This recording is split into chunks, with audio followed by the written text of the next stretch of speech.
As all of you know, the legislature asserted their legal authority to make an independent determination of whether or not Yankee should be allowed to continue to operate.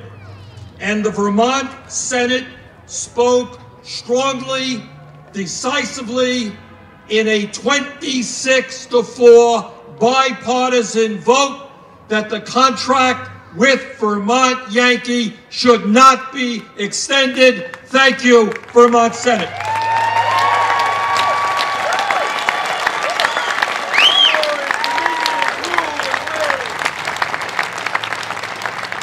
In my view, the federal district court that decided the Entergy versus Vermont litigation made a decision that was wrong on the merits. The court said Vermont's legislature was focused on safety and did not have the right to make its own determination about Yankee.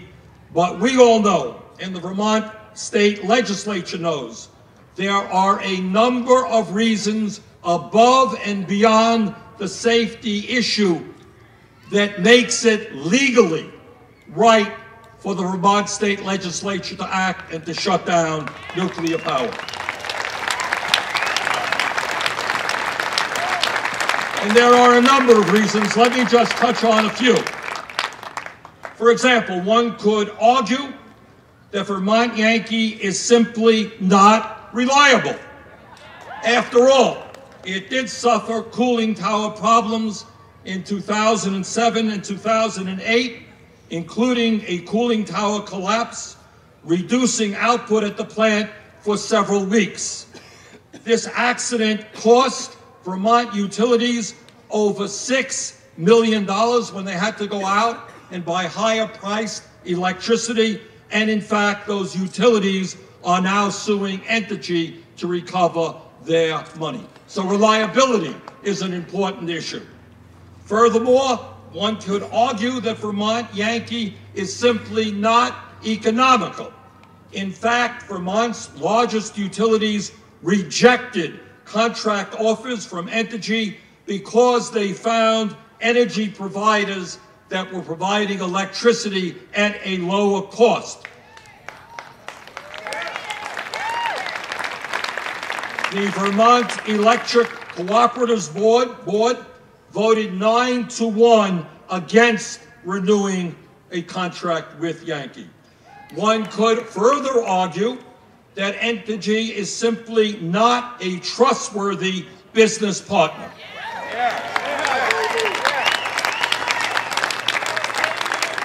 When a company testifies falsely under oath to the Vermont legislature, as Entergy did, that your plant does not have underground pipes, and it turns out that you do in fact have those pipes, and that they are leaking radioactive tritium, you have a trust problem.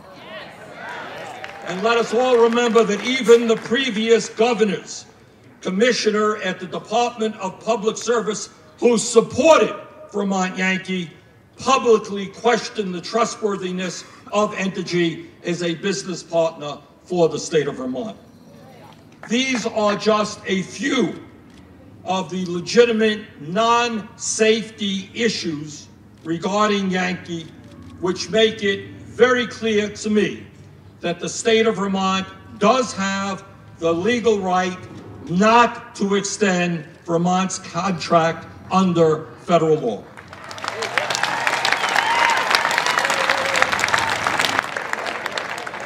You know, as a kid who was born and raised in this county, who hosts the only nuclear power plant in the state, I think it's worth remembering where we are on this day in 2012, several days after it was promised that the plant would be closed on schedule, meeting its design life.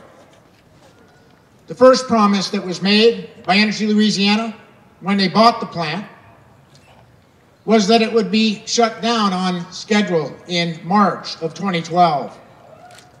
Somehow, that doesn't seem to be true. The second promise that was made by Energy Louisiana was that they'd run the plant as they bought it. But the first thing they did once they got ownership was to pump 20% more juice through it than it was designed to generate. They told us they'd keep it the way it was. It didn't happen that way. Again, it didn't seem that their word was true. The third promise that was made when they bought the plant was that there was so much money in a decommissioning fund to meet the promise of taking away on schedule when it shut down, that they didn't need to put any more money in. Turns out that wasn't true. The fourth promise that was made was that they would be the owners of the plant until it shut down in 2012. Turns out, with the advent and invention of SpinCo, the company that made AIG and Bear Stearns look like a sound Wall Street proposal, that they were going to spin us off to a highly leveraged Wall Street dream, leave us with the carcasses of the old plants across America, take the loot and run. So their promise that they'd be the owners of the plant, turns out that wasn't true. They lied. The fifth promise that was made was that they'd report to us when things went wrong. But when the cooling towers collapsed, you might remember the press release they issued. There was a small leak at one of the cooling towers. Several days later, a photograph was produced. Turns out what they said wasn't true. The sixth thing they told us, under oath, after swearing under oath, was that the plant magically had no underground pipes carrying nuclear waste. Turns out, a year later, when they started to leak, that wasn't true. Dishonest. The seventh promise they made to Vermonters was that with their great stewardship, we'd get cheap power. Turns out, as Senator Sanders just pointed out, that wasn't true.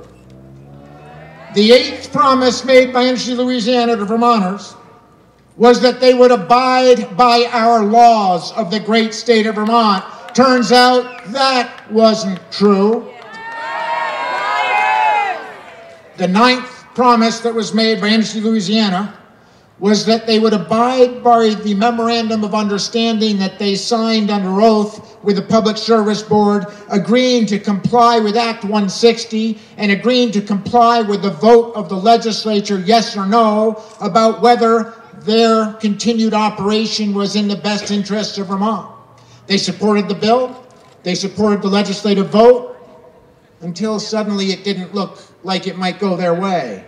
And suddenly, that wasn't true. Liars! And finally, as I don't need to tell you, they have spent hundreds of thousands of dollars trying to convince Vermonters on television with slick Wall Street ads that if we keep the plant running, we're going to have cheap power for as long as the eye can see. It was a surprise to many Vermonters that even their advertising campaign was not true.